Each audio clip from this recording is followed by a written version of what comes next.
Nous allons voir dans cette vidéo comment calculer la longueur de l'hypoténuse dans un triangle rectangle avec la trigonométrie. On donne la figure suivante et la consigne est calculer une valeur approchée au millimètre près de la longueur TS. Premièrement, nous constatons que RST est un triangle rectangle. Donc on peut soit utiliser le théorème de Pythagore ou soit les formules de trigonométrie. On s'aperçoit que ici l'on connaît seulement la longueur d'un côté. Par conséquent, on ne peut pas utiliser le théorème de Pythagore. On va donc se servir des formules de trigonométrie, à savoir le cosinus de l'angle, le sinus ou la tangente. Il faut trouver quelle formule on doit utiliser dans cet exercice. On analyse la figure, nous savons que RST est un triangle rectangle en R, et on nous donne la mesure de l'angle aigu RST ainsi que la longueur du côté RS. Ce côté est le côté adjacent à l'angle RST.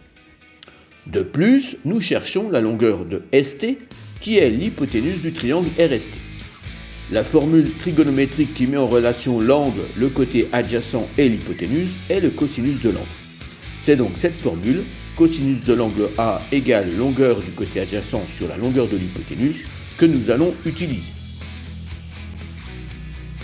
Voyons maintenant comment résoudre et rédiger ce problème.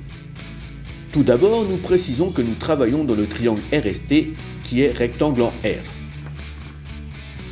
Ensuite, nous écrivons la relation trigonométrique cosinus de l'angle égale côté adjacent sur hypoténuse. Soit ici, cosinus de l'angle RST est égal à RS sur ST.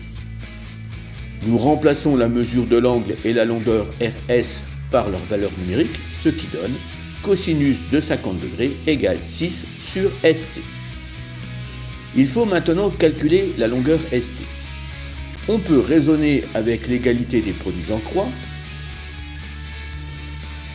ou tout simplement, cela revient à échanger, entre guillemets, la longueur ST et cosinus 55.